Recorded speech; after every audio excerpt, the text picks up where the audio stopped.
दाढ़ी रखो, रोब बनता है। यह सिर्फ एक लाइन नहीं, एक फीलिंग है दोस्तों। लेकिन क्या आपने कभी सोचा है कि एक मामूली सी दाढ़ी गुजरात के दो नौजवानों को कैसे करोड़ों का मालिक बना सकती है?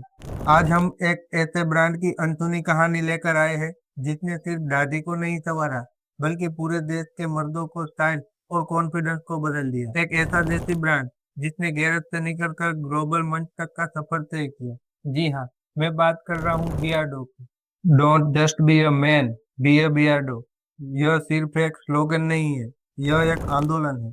तो तैयार हो जाइए बियर्डो की 0 to 100 करोड़ तक की इस धमाकेदार जर्नी को स्टेप बाय स्टेप समझने के लिए। यह कहानी सिर्फ एक प्रोडक्ट नहीं, बल्कि दूरदर्शिता, जुनून और स्मार्ट वर्क की है। हमारी कहानी शुरू होती है साल 2015 से।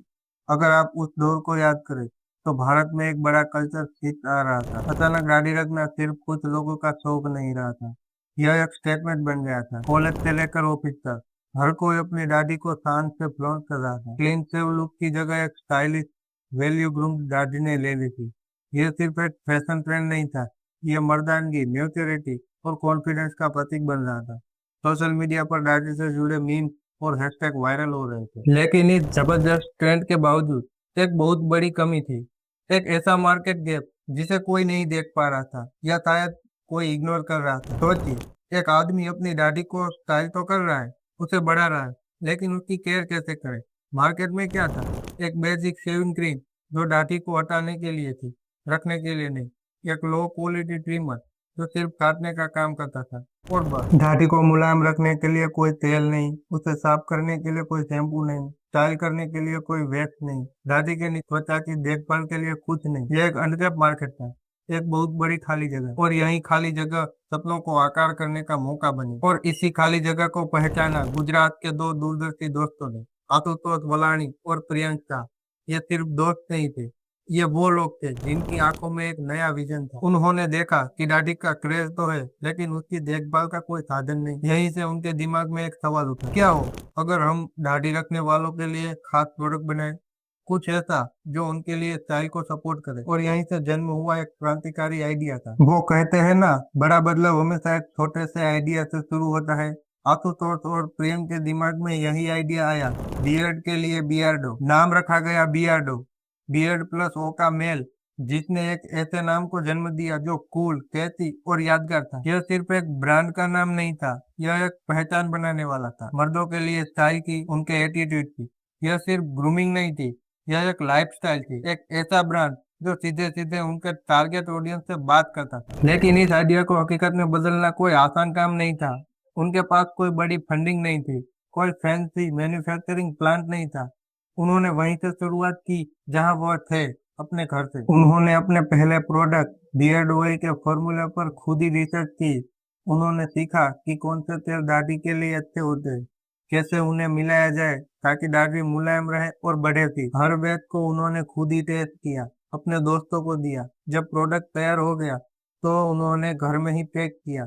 सोचिए, उस शुरुआती दौर में हर एक बोतल पर उनकी कितनी मेहनत और जुनून छिपा था। अब प्रोडक्ट बन गया था, लेकिन उसे लोगों तक पहुंचाना कैसे था? उन्होंने कोई रिटेल स्टोर नहीं खोला, कोई डिस्ट्रीब्यूटर नहीं पकड़े। क्यों?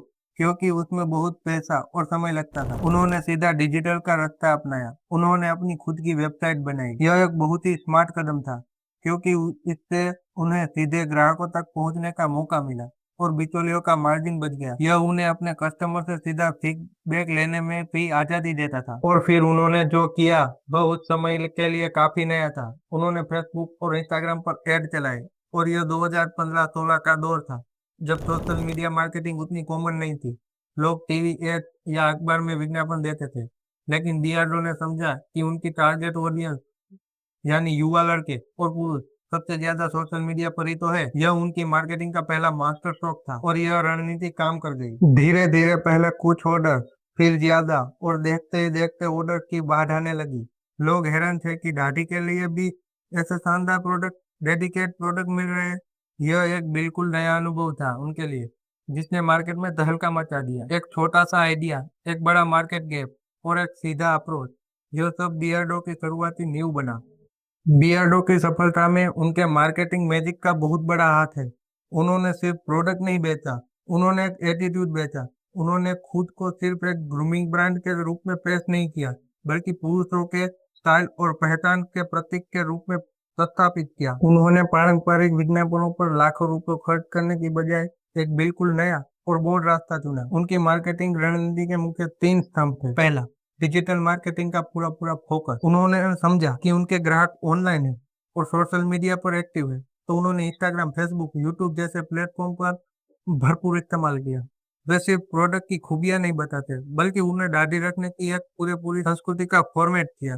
वे पुरुषों से सीधा जुड़ते, उन्हें बताते कि दाढ़ी सिर्फ बाल नहीं है, ये उनकी पर्सनालिटी का हिस्सा है। दूसरा, इन्फ्लुएंसर मार्केटिंग का शुरुआती उपयोग। आज इन्फ्लुएंसर मार्केटिंग बहुत कॉमन है, लेकिन बियर्डो ने उसे काफी पहले से समझ लिया था। उन्होंने छोटे बड़े सोशल मीडिया इन्फ्लुएंसर के साथ पार्टनरशिप की। ये इन्फ्लुएंसर जो अपने फॉलोअर्स के बीच लोकप्रिय थे, बियर्डो के प्रोडक्ट का रिव्यू कर दे, उन्हें इस्तेमाल करके दिखाते, और इस ब्रांड की विश्वसनीयता बढ़ी, क्योंकि लोग अपने पसंदीदा इन्फ्लुएंसर पर भरोसा करते थे। यह एक दोस्त की सलाह देता था। तीसरा, बोल्ड कोट और मैजिक। उनकी टैगलाइन और स्लोगन इतने कैची और मर्दाना अंदाज में थे कि वे तुरंत युवा की जुबान पर चढ़ गए। ये सिर्फ प्रोडक्ट के बारे में नहीं थे, ये एक लाइफस्टाइल स्टेटमेंट था। जब एक ब्रांड सही दिशा में, सही एटीट्यूड के साथ आगे बढ़ता है, तो बड़े नाम उससे जुड़ना चाहते हैं।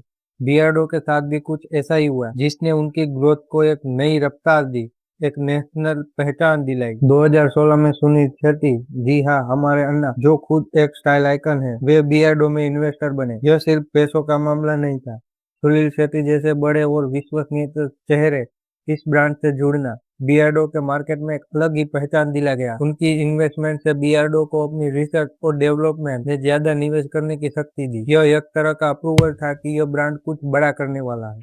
और फिर 2020 में ऋतिक रोशन, बॉलीवुड के सबसे स्टाइलिश और हैंडसम एक्टर में से एक, ऋतिक रोशन बियर्डो के ब्रांड एम्बेसडर बने। ऋतिक रोशन की अपनी जबरदस्त फैन फॉलोइंग है और वे स्टाइलिश, फिटनेस और परफेक्शन के लिए जाने जाते हैं। उनका बियर्डो से जुड़ना एक गेम चेंजर साबित हुआ। बियर्डो अब सिर्फ एक स्टार्टअप नहीं रहा, वह एक फुल फ्लैट नेशनल ब्रांड बन चुका था, जो हर घर में पहुंचाना जाने लगा था, हर युवा की जुबान पर था। अब बियर्डो बन चुका था ट्रेंड, ट्रस्ट और टोटल स्वैग का परफेक्ट मिक्स। उनकी पहुंच और अपूर्व कई गुना बढ़ चुकी थी, लेकिन उन्होंने सिर्फ दाढ़ी तक ही सीमित रहने की गलती नहीं की। बियर्डो ने समझा कि पुरुष सिर्फ दाढ़ी ही नहीं, पूरे शरीर की ग्रूमिंग चाहते हैं। तो उन्होंने क्या किया? उन्होंने अपने प्रोडक्ट रेंज की तेजी से विस्तार किया। दाढ़ी का तेल और शैम्पू से शुरू होकर उन्होंने एक के बाद एक कई प्रोडक्ट लॉन्च किए। हेयर वैक्स और जेल, इंटर परफ्यूम और डिओडर, फेस वॉश और फेस पैक, क्रीम क्रीम और मॉइस्चराइजर, बॉडी वॉश और लोशन, और भी बहुत कुछ। उनकी नई टैगलाइन थी, beard is just the beginning. यह बता रहा था कि बियर्डो सिर्फ दाढ़ी का ब्रांड नहीं, बल्कि पुरुषों की कंपल्सरी ग्रूमिंग का सॉल्यूशन है। एक ही छत के नीचे अब मर्दों को अपनी ग्रूमिंग के लिए अलग अलग ब्रांड भटकना नहीं पड़ता। बियर्डो ने उन्हें एक कंप्लीट पैकेज दिया, जो उनके स्टाइल स्टेटमेंट को पूरा करता था। यह सिर्फ ग्रूमिंग नहीं, एक कंप्लीट मैन का सफर था। बियर्डो की सफलता सिर्फ अच्छे प्रोडक्ट्स और धमाकेदार मार्केटिंग की वजह से नहीं, बल्कि उनकी स्मार्ट बिजनेस स्ट्रेटजी थी। D2C यानी direct to customer. D2C model का मतलब है कि वे ग्राहकों तक अपने प्रोडक्ट पहुंचाते थे। इसमें बीच के बिचौलियों का कोई रोल नहीं था। इससे उन्हें ज्यादा प्रॉफिट मार्जिन मिला, क्योंकि बीच का कमीशन बच जाता था, और यह उन्हें अपने प्रोडक्ट को ग्राहकों के लिए ज्यादा किफायती और आजादी देता था। उन्हें अपनी खुद की वेबसाइट के माध्यम से सीधे बिक्री की, और साथ ही भारत के सबसे बड़े ई कॉमर्स प्लेटफॉर्म जैसे अमेजोन, फ्लिपकार्ट और नायका को भी प्रोडक्ट पर लिस्ट किया। इस मॉडल का एक और बहुत बड़ा फायदा था ग्राहक से सीधा जुड़ाव। बियर्डो ग्राहकों को फीडबैक, उनकी पसंदीदा और नापसंद सीधे मिलती थी। वे समझ पाते थे कि ग्राहकों क्या चाहते हैं, क्या शिकायत है।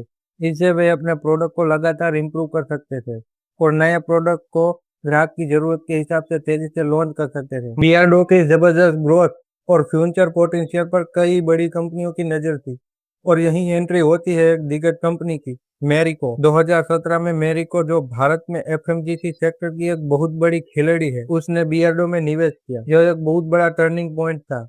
मैरिको ने धीरे धीरे बियर्डो में मेजोरिटी स्टेक यानी बहुमती हिस्सेदारी ले ली। मैरिको जैसे बड़े कॉरपोरेशन के जुड़ने से बियर्डो को क्या मिला? सबसे पहले बड़ी फंडिंग, दूसरा मजबूत डिस्ट्रीब्यूशन नेटवर्क, और तीसरा नेशनल और ग्लोबल रीच। कंपटीशन बढ़ने लगे। जैसे जैसे बियर्डो सफल हुआ, कई और छोटे बड़े ब्रांड दाढ़ी ग्रूमिंग सेगमेंट में उतरने लगे। मार्केट में कंपटीशन बहुत बढ़ गया। हर कोई बियर्डो की सफलता को दोहराना चाहता था, लेकिन बियर्डो ने उन चुनौतियों का सामना किया। जैसे उन्हें दो चीज पर लगातार जोर दिया, फोकस और फ्रेशनेस, और इसी जुनून, दूरदर्शिता और स्मार्ट स्ट्रेटजी के इस दम पर उन्होंने यह गेम जीता। आज बियर्डो सिर्फ एक ब्रांड नहीं है, एक केस स्टडी है। यह 100 करोड़ से ज्यादा का ब्रांड बन चुका है। इससे 25 से ज्यादा प्रोडक्ट है जो हर पुरुष ग्रूमिंग की जरूरत पूरा करते हैं। यह भारत के 1000 से ज्यादा पिन कोड में अपने प्रोडक्ट्स डिलीवर करता है। उनके इंस्टाग्राम पर 1 मिलियन से ज्यादा फॉलोवर्स है। एक छोटे से घर से शुरू हुआ यह सफर आज एक नेशनल सुपरस्टार बन चुका है। अगर आपको ऐसी ही इंस्पायरिंग बिजनेस स्टोरी पसंद है तो इस वीडियो को लाइक करें, अपने दोस्तों के साथ शेयर करें, हमारे चैनल को सब्सक्राइब करें और कमेंट में हमें जरूर बताएं अगली कहानी आप किस ब्रांड की सुनना चाहोगे।